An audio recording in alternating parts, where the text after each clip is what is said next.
Antigo Egito. Resquícios da mais duradoura sociedade do mundo ainda se erguem das inconstantes areias do deserto e das cheias do Nilo.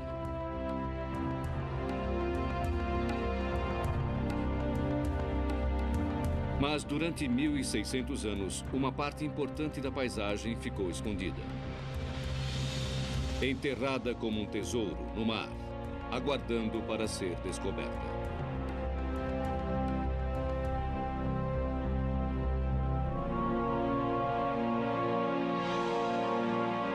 O Palácio de Cleópatra, em busca de uma lenda.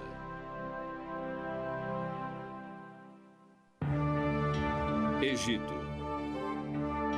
Durante 5.000 anos, uma civilização prosperou aqui, repleta de imagens de riqueza e veneração, poder e orgulho.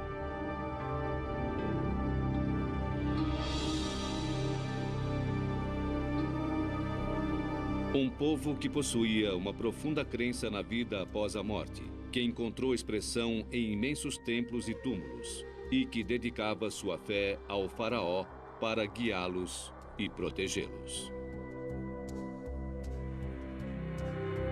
Cada faraó deixou uma marca indelével.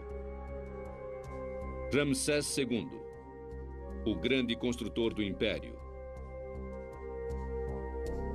e Tutancâmon, o rei menino. Mas a mais famosa de suas rainhas simplesmente desapareceu.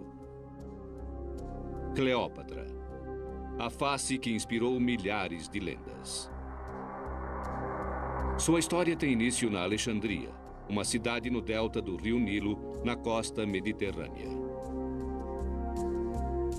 Foi fundada em 332 a.C. por Alexandre o Grande, que conquistou o Egito para seu sempre crescente império. Depois da morte de Alexandre, a cidade caiu nas mãos de seu general, Ptolomeu I, que estabeleceu o controle grego sobre o Egito.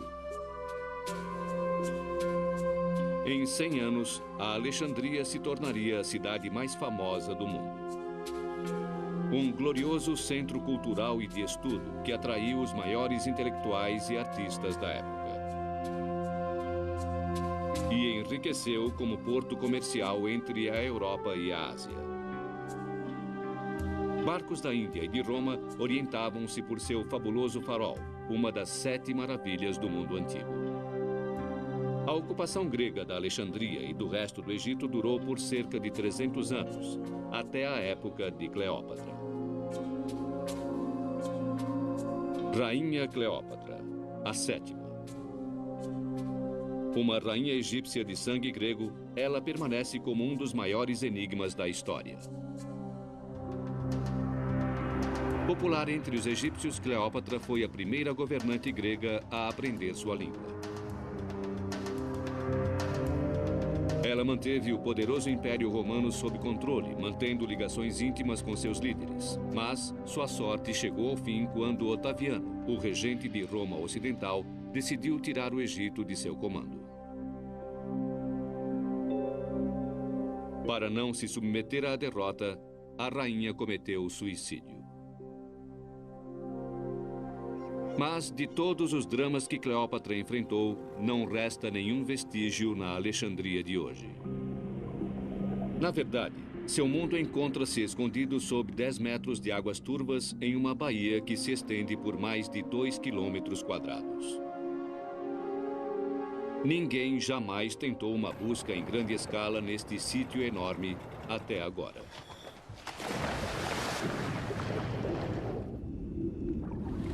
Desde há muito tempo, eu sonhava em vir a este lugar por causa do mistério deste sítio. Para Frank Goddio, 10 anos de planejamento culminaram na expedição deste ano. Ex-consultor financeiro, ele abandonou uma carreira de sucesso para procurar Cleópatra em tempo integral. E é aqui que ele espera encontrá-la. Enquanto explorava a ilha submersa de Antirodos, local do lendário palácio de Cleópatra, sua equipe de mergulhadores encontrou um pedaço de madeira destacando-se dos sedimentos.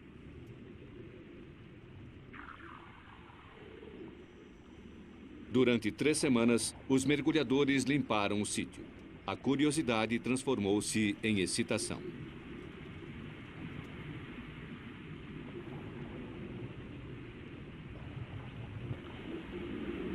São os destroços de um barco antigo, com mais de 30 metros de comprimento. A grande surpresa para a equipe, para mim, nessa temporada, foi a descoberta dos destroços no porto da ilha de Antirodos.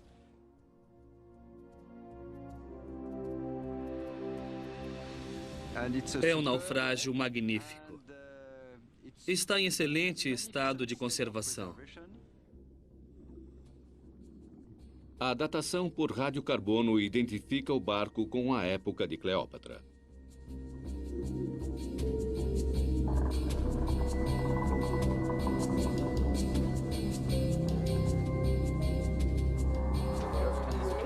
Godiot envia o artista Patrice Sandrin para desenhar o grande barco.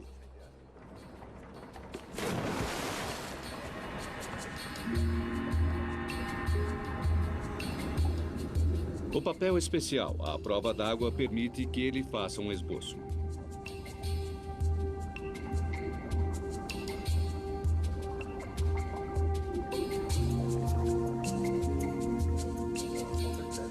Nós estamos apenas transferindo as medidas tomadas por Patrice lá embaixo. Pouco a pouco, nós vemos a forma dos destroços e todos os detalhes do naufrágio. O tipo de construção vai nos levar a definir quando exatamente este barco foi construído e por quem e com que propósito, o que é muito, muito importante neste caso. Os desenhos de Sandrin e o filme dos destroços são enviados ao Dr. Steve Vinson, da Universidade de Chicago, um especialista em barcos e navegação antigos. Destroços em bom estado são sempre uma surpresa agradável. Na verdade, o lugar onde eles estão mergulhando é a parte inferior do barco, onde todo o lima e sedimentos costumam se depositar. Esta é a área do porão, basicamente. Um modelo computadorizado ajuda o Dr. Vinson a trazer o barco de volta à vida. Bem, o esboço me deu a primeira pista, porque com o desenho eu pude vê-lo inteiro, de uma vez só. O que nós temos aqui é a viga central, a quilha, que é esta trave longitudinal que vai da frente até atrás. Cruzando a quilha, existem várias traves que vão de lado a lado, que são chamados de costelas ou, mais adequadamente, de armação. O barco era grande para os padrões antigos, 30 metros de comprimento, com grossas vigas de apoio que mediam 8 metros de lado a lado. Vincent suspeita que seja um barco de carga. Bem, se estivesse saído do Egito, ele poderia estar levando um carregamento de cereais. As estatísticas indicam que a quantidade de cereais embarcados do Egito para Roma era cerca de 50 mil toneladas por ano. Um barco de carga desse tamanho poderia carregar 300 toneladas de cereais ou vinho acondicionados em recipientes vedados. A opulência do Nilo que tornou Cleópatra rica. O Egito era por onde teria sido transportados muitos bens luxuosos da China, da Índia e da África subsaariana. Seda da China, especiarias da Arábia, incensos e perfumes da África, animais exóticos, leões para devorar cristãos, tudo deve ter passado pelo Egito.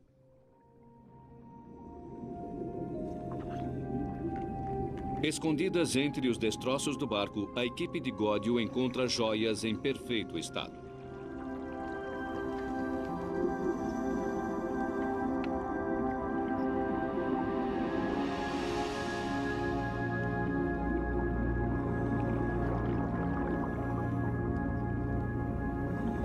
Todos os dias nós temos novas surpresas neste naufrágio. Primeiro, nós descobrimos que o tamanho deste barco era muito impressionante.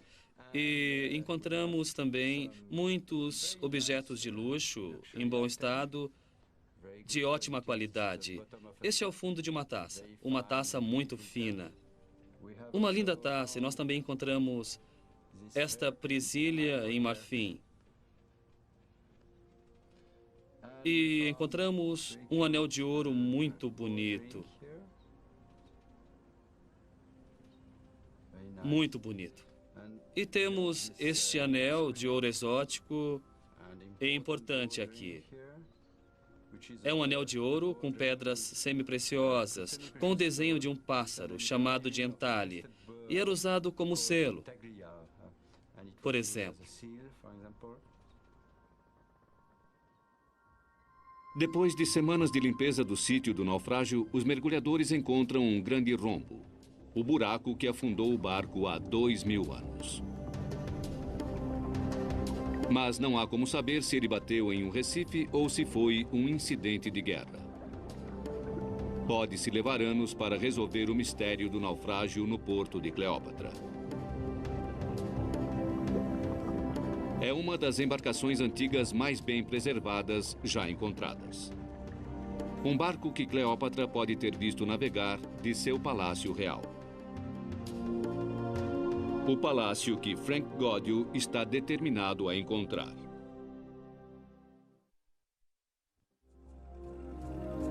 Há 2.000 anos, a Alexandria era a cidade mais rica do mundo, maior do que Atenas ou Roma.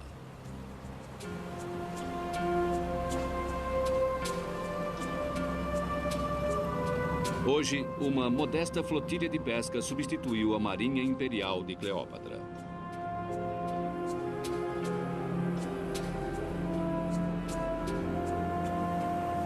Em algum lugar nestas águas estão os palácios onde ela seduziu os homens mais poderosos da Terra, o poderoso Júlio César e o ambicioso Marco Antônio.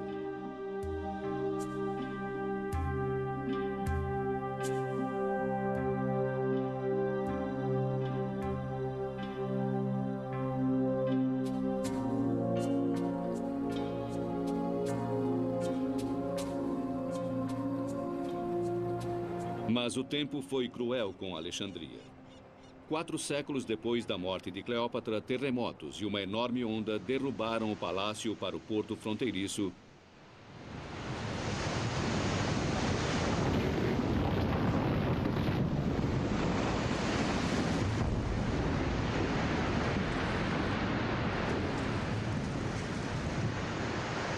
Lançando-os na baía e criando um enorme quebra-cabeças submarino. Se alguma coisa resta do palácio de Cleópatra, deve ser encontrada em algum lugar da baía vasta e impassível.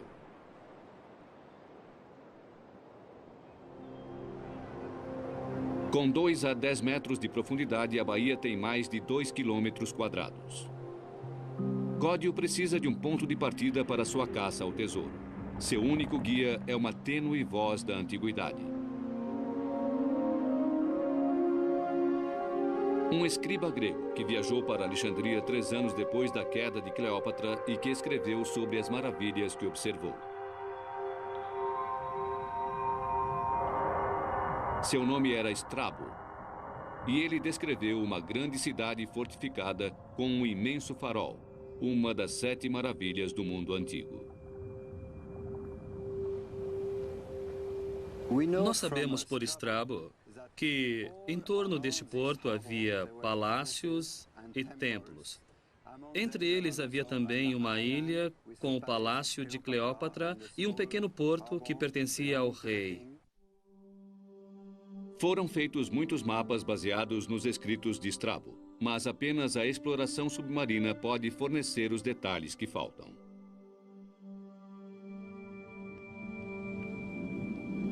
A visibilidade é um problema. Os mergulhadores raramente conseguem enxergar além de 2 metros nas águas turvas, e a menor tempestade levanta séculos de sedimentos.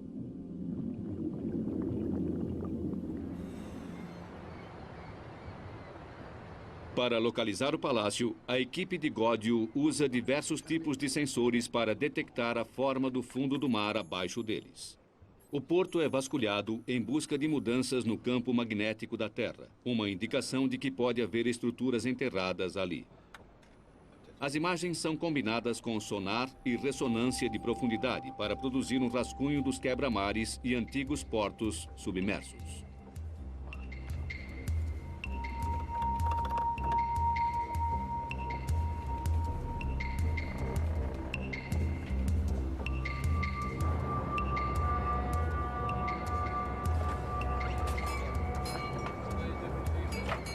Godio reuniu uma equipe multinacional de mergulhadores e arqueólogos. A equipe de Godio tem 8 semanas para encontrar o palácio, antes que o tórrido verão egípcio transforme a água em um caldo impenetrável. No início, os mergulhadores têm dificuldades em alcançar seu objetivo. Séculos de depósitos de cálcio cobrem as rochas e as relíquias sob quase 1 metro de uma crosta sólida.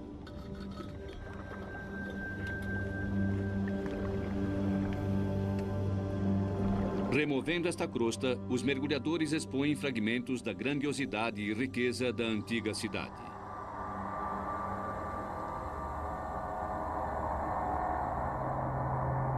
Uma estátua do deus grego Hermes.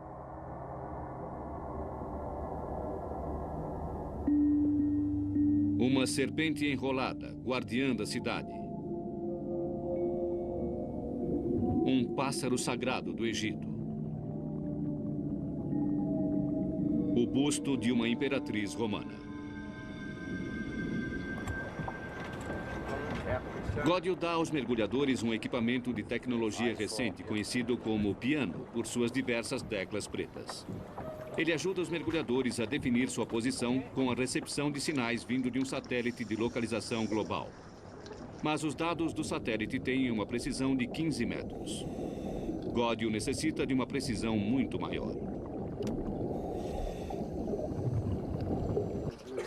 Então ele encontra uma solução atual em uma fortaleza medieval. Um transmissor é colocado nas torres. Seus sinais serão usados para melhorar a calibragem do piano sob a água.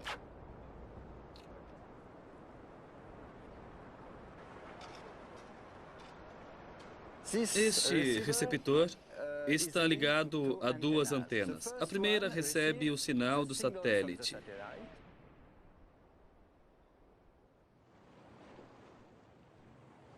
E a segunda recebe um sinal da nossa base que fica na torre. O computador ligará os 2 sinais. O sistema de Godio é 30 vezes mais preciso do que o anterior. Esta é a primeira vez que o sistema GPS é usado em arqueologia marinha, e ele permite a Godio e sua equipe determinar a latitude e a longitude de cada local com uma precisão de 1,5 metros.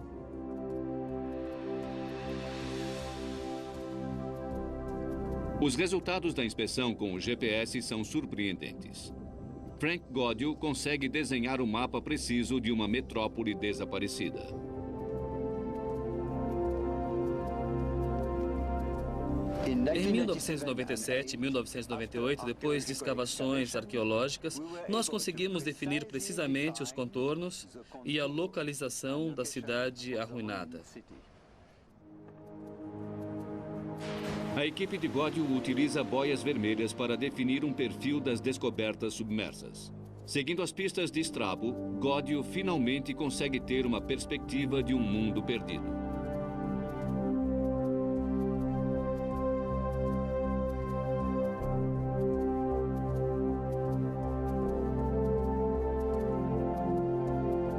Seu mapa dá acesso aos domínios da rainha.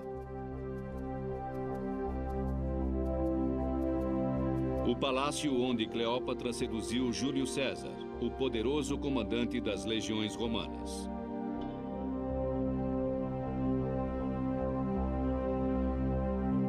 O santuário particular que seu companheiro Marco Antônio construiu à beira-mar alguns meses antes de tirar a própria vida.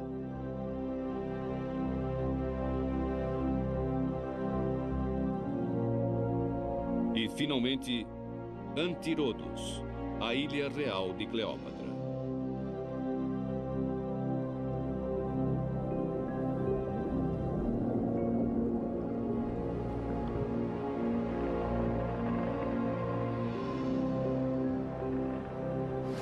Eu nunca pensei que um dia eu conseguiria mapear todo o Distrito Real. Agora nós sabemos que estamos apenas no início de uma grande aventura científica.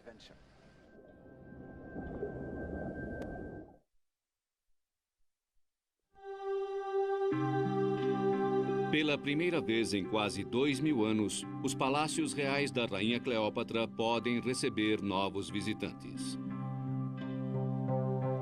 Tendo mapeado o antigo porto de Alexandria, Gódio limita sua busca à ilha submersa de Antírodos. Foi aqui, em 26 a.C., que o geógrafo Strabo viu a luxuosa residência de verão de Cleópatra 4 anos depois de sua morte. Mas ele não dá pistas sobre sua localização. Agora, encontrá-la depende de Gódio e seus mergulhadores.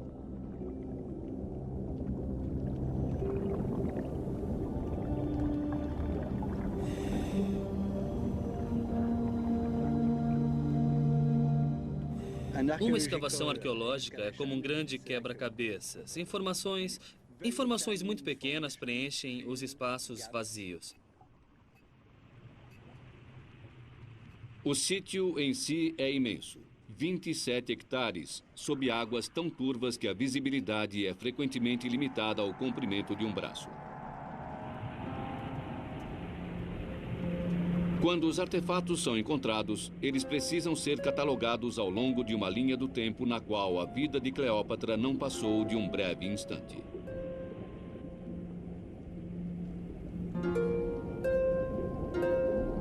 Neste baú da história, os artesãos deixaram pistas preciosas. 8 blocos com inscrições de hieróglifos egípcios, riquíssimas informações para os estudiosos que conseguem lê-los.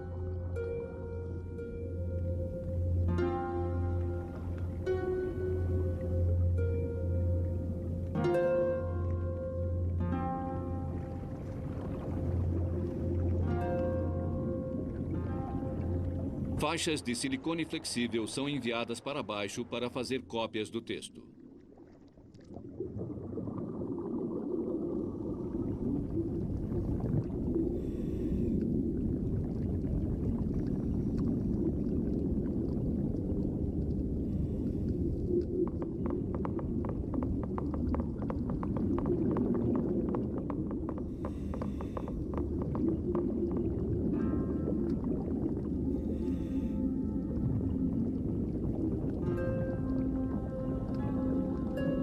Um dos entalhes é uma homenagem aos deuses, cujo culto desapareceu 1000 anos antes do nascimento de Cleópatra.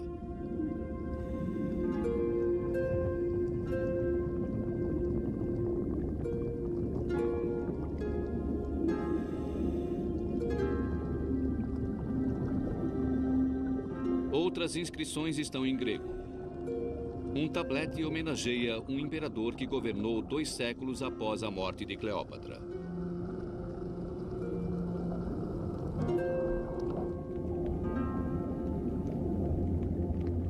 Na extremidade oeste da ilha submersa, os mergulhadores encontram 2 longas fileiras de estacas de madeira. Elas são a fundação de um antigo quebra-mar e uma pista valiosa. A idade da madeira pode ser determinada. Elas datam do 4º século antes de Cristo e do 5º século antes de Cristo. E isto é muito interessante. O quebra-mar já existia aqui bem antes de Cleópatra. É uma descoberta animadora. Se ele resistiu todos esses anos, há uma chance de que o mundo de Cleópatra também tenha resistido. Na época em que Cleópatra assumiu o trono, Antírodos era um próspero porto real, a principal propriedade do palácio de uma ambiciosa beldade e seus famosos amantes.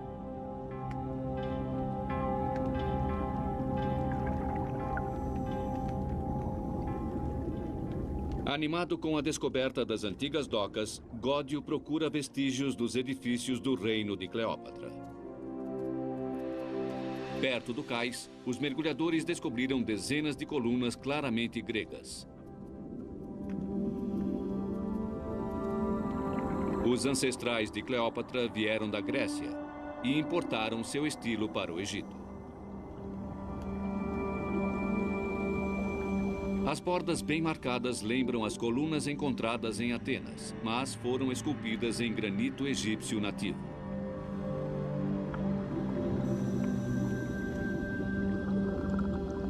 As pedras que estavam colocadas no alto das colunas são decoradas com símbolos egípcios tradicionais.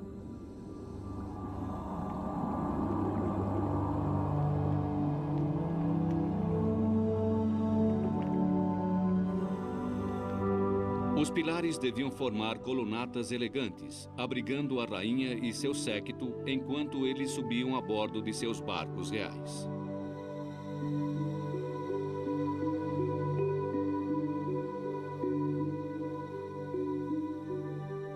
Ancorado acima da ilha submersa de Cleópatra, Gódio está seguindo uma trilha descrita apenas pelo antigo geógrafo Estrabo em 27 a.C.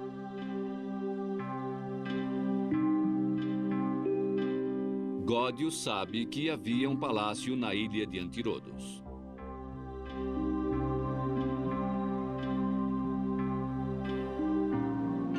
Daqui, a família real deve ter admirado o porto movimentado e o grande farol.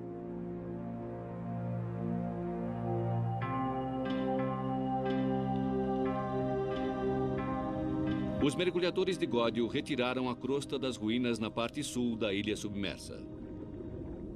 Agora, seu trabalho é recompensado.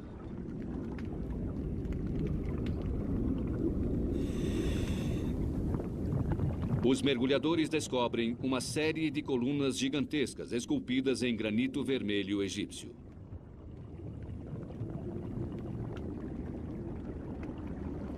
Na parte sudoeste da ilha de Antírodos, nós encontramos grande quantidade de colunas em granito vermelho caídas no porto.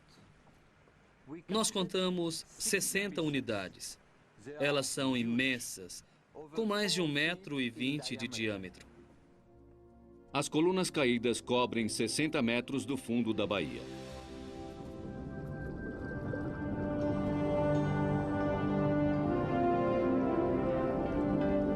As cerâmicas quebradas sob elas sugerem que talvez tenham ruído durante um terremoto séculos depois da morte de Cleópatra.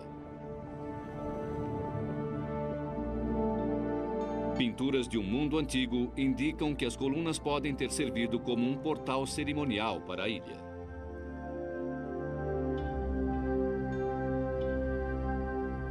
As colunas anunciam a majestade de sua proprietária. Algumas tinham mais de 7 metros de altura, uma entrada magnífica, digna de uma rainha. Os navegantes que chegavam devem ter se maravilhado com esta grandiosa entrada da Ilha Real. O portal leva Gódio a suspeitar que o palácio esteja próximo do centro da ilha. Mas em suas tentativas de encontrá-lo, Gódio às vezes depara-se com o inesperado.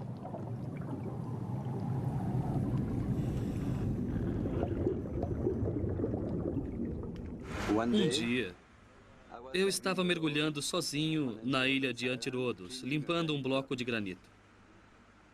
Eu estava buscando uma pista que indicasse que eu estava no caminho certo para descobrir os resquícios do Palácio de Cleópatra.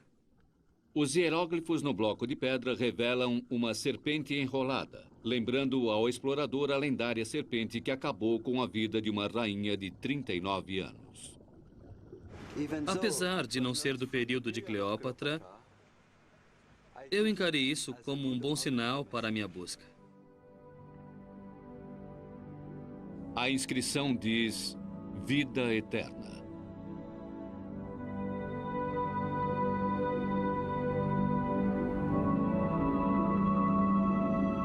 Dezenas de outros blocos são logo encontrados.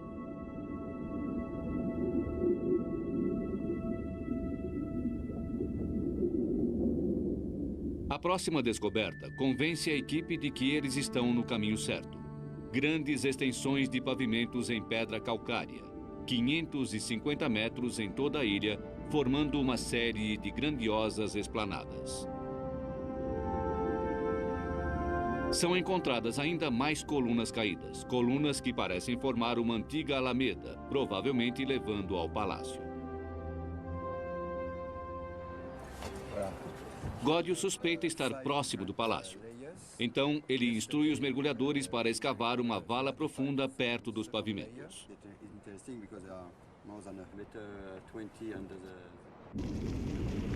Usando uma potente draga, a equipe vasculha as camadas acumuladas no fundo do porto. Camadas que voltam no tempo desde o Egito moderno até a Roma imperial.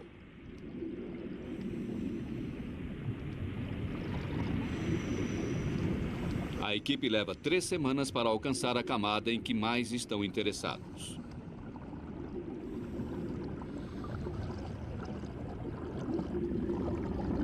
Os mergulhadores emergem com alguns vestígios que restaram.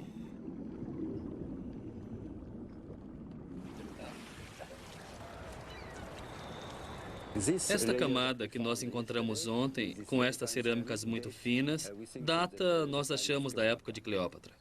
Godio e a arqueóloga norte-americana Emily Titter examinam os artefatos.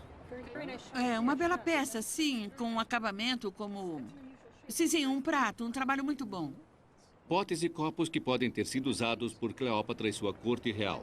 Uma pequena lâmpada a óleo. Bonito, hein? Não, esse é bem diferente do que encontramos antes. Está em perfeitas condições. Enquanto isso, uma outra equipe de mergulhadores fez uma descoberta significativa. Onde o pavimento termina abruptamente, aparecem imensos blocos de pedra. Incerto sobre os propósitos dos blocos, Godio decide escavar em torno deles para ver se existem sinais de alguma coisa importante.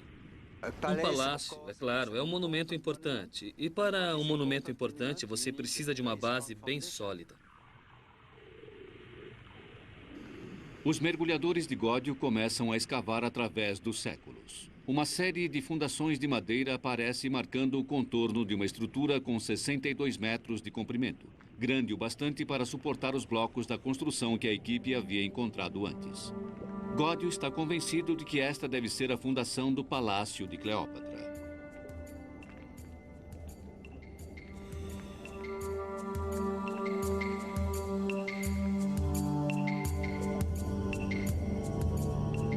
A datação da madeira indica que esta estrutura foi construída 200 anos antes do nascimento de Cleópatra. Godio acredita que este é o palácio que Cleópatra herdou como rainha.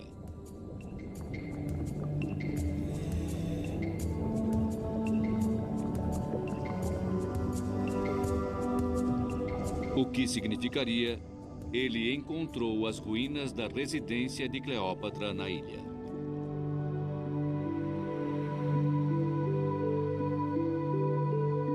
Nós podemos supor que ela passava temporadas nesse palácio quando Júlio César vinha para Alexandria. Ou depois, Marco Antônio, é claro. A arte clássica dá pistas sobre a aparência do palácio. Altas colunas gregas erigidas em solo egípcio. Altivos dosséis que forneciam sombra para a realeza. Mas como era realmente o palácio?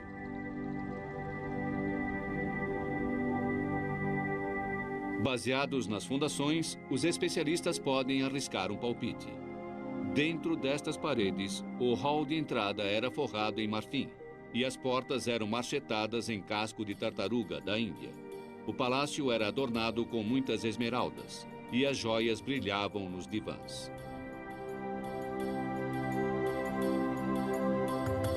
Foi aqui, há 2000 anos, que a rainha de uma nação grandiosa tentou salvar o seu povo da conquista. Os romances de Cleópatra com Júlio César e Marco Antônio transformaram-se em lendas duradouras. Dois grandes guerreiros fascinados por uma beldade real e impressionados com a riqueza de sua dinastia. Eu me sinto privilegiado em poder tocar o pavimento no qual Cleópatra caminhou. Godio encontrou o edifício principal do complexo do Palácio de Cleópatra. mas ele sabe que suas buscas na ilha não estão encerradas. Seus mergulhadores descobriram algo incomum ali perto. Algo que pegaria a todos de surpresa.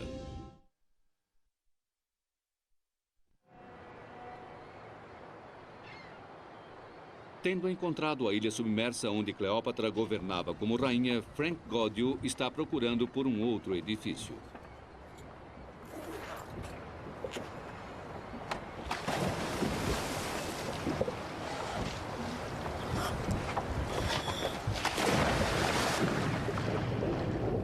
Um templo que pertencia a Cleópatra.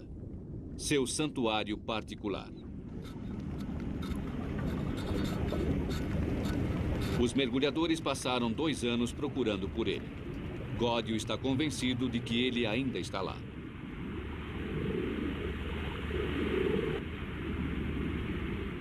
Para os egípcios, o que importava era a vida após a morte.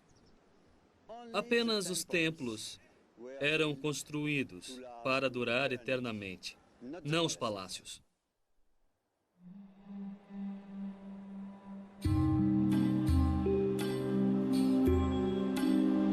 Um templo a centenas de quilômetros ao sul ainda anuncia a imortalidade de Cleópatra.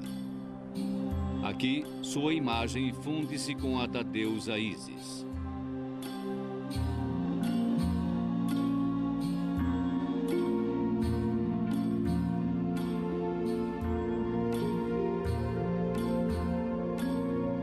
Ísis controlava o poder da fertilidade. As mulheres imploravam por suas bênçãos para seus filhos. Ela controlava a cheia anual do Nilo, que era essencial para o sucesso das colheitas. Para milhões de fiéis, no Egito e em todo o Império Romano, Cleópatra era Ísis.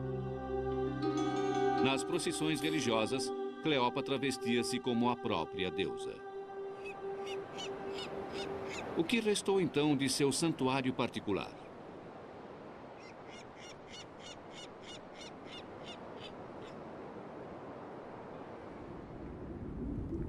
Os mergulhadores vasculham uma área da ilha submersa perto da praia.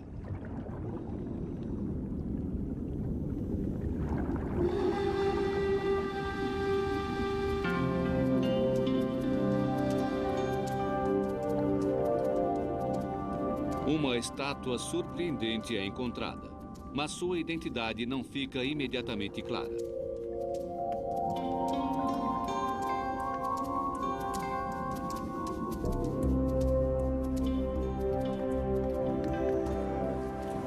Ela seguirá para a superfície para mais pesquisas. Para erguer a estátua, Godio e o engenheiro Jean-Jacques Roussard preparam um lento e cuidadoso guincho para evitar que a estátua seja feita em pedaços nas pedras irregulares do pavimento abaixo.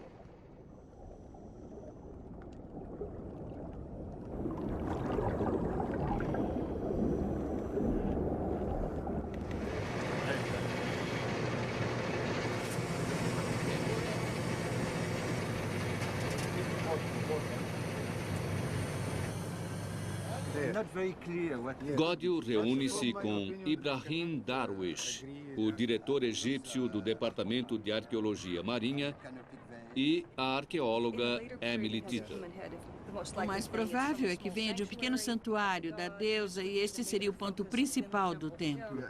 Então o mais provável é que seja um sacerdote, um sumo sacerdote segurando canopos.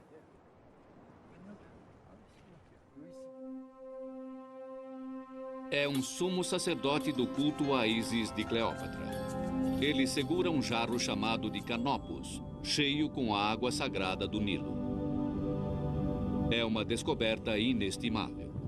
A primeira estátua completa com Canopus já encontrada no Egito. A cabeça calva da figura o identifica como sacerdote do culto a Ísis. O corpo inteiro era depilado em purificação a cada 3 dias, a fim de preparar-se para rogar à deusa que assegurasse a fertilidade do Nilo.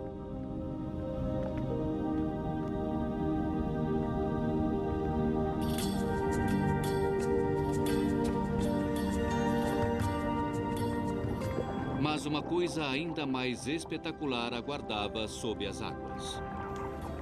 2 esfinges perfeitas.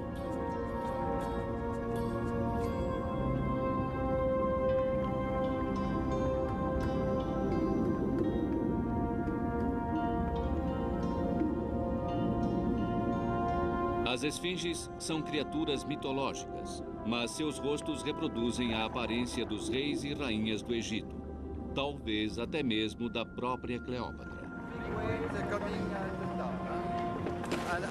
Frank Godio ordena que as 2 esfinges sejam trazidas para bordo para que se façam moldes completos.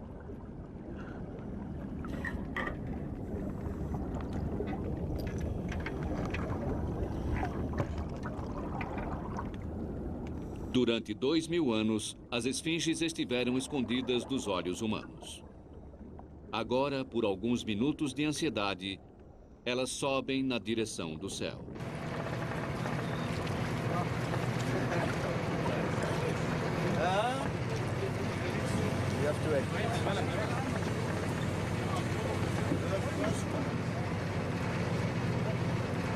O que me espanta é o rosto. A preservação do rosto não. Ela foi destruída pela natureza. Mas não há inscrição, infelizmente, mas estatisticamente ela vai ser bem fácil de datar pela forma arredondada do rosto e as insígnias nos ombros. Para os mergulhadores, depois de meses de busca na escuridão lamacenta, é um momento de alegria. Cada esfinge é preparada para o molde de silicone. Aplica-se vaselina para lubrificar sua superfície. Os moldes em tamanho natural serão enviados para os estudiosos clássicos para ajudar a resolver o enigma da esfinge.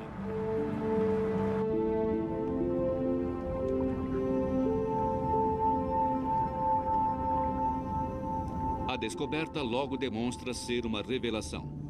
Uma das esfinges tem a aparência do pai de Cleópatra, o rei Ptolomeu XII. A própria rainha deve ter olhado para este rosto.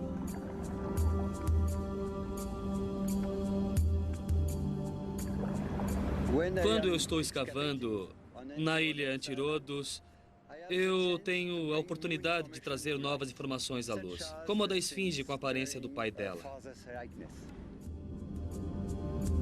Durante o reinado de Cleópatra, as esfinges eram frequentemente usadas como guardiãs espirituais dos templos.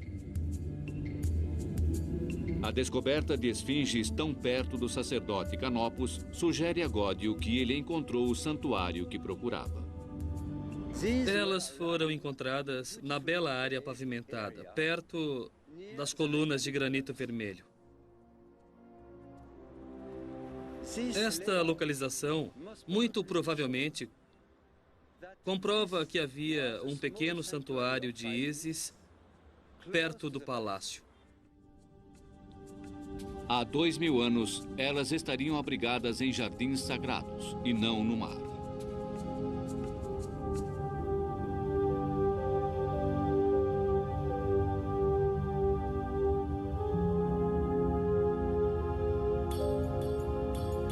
Como a deusa Ísis incorporada em um ser humano, Cleópatra teria liderado as procissões aqui. Rituais sagrados e abençoados pelos sacerdotes de Ísis, purificados com as águas sagradas do Nilo dos jarros Canopus.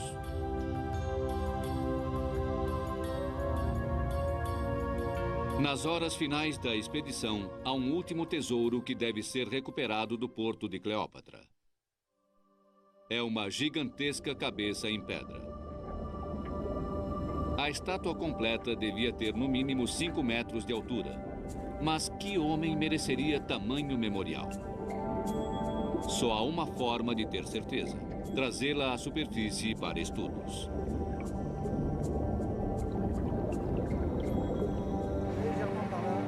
Godio imediatamente reconhece o rosto. É o ditador romano Otaviano, inimigo mortal de Cleópatra.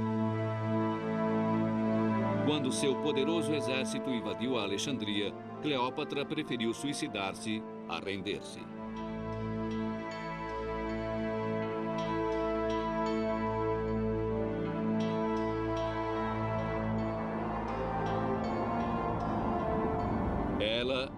última rainha do Egito. E agora, um poderoso romano reivindica seu reino.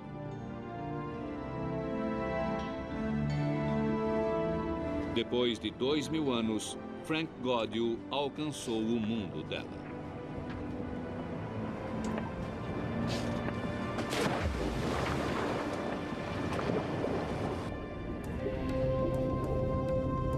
Enquanto se prepara para voltar para casa, a equipe de Gaudio tem uma última tarefa.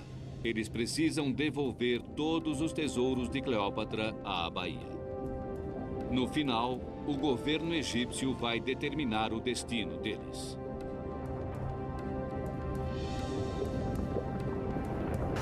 Há 10 anos, eu decidi assumir este importante projeto, tentando encontrar alguns resquícios da cidade submersa de Alexandria. O que ele encontrou abre um novo capítulo na arqueologia egípcia e projeta uma nova luz sobre a lendária rainha que o mundo não consegue esquecer.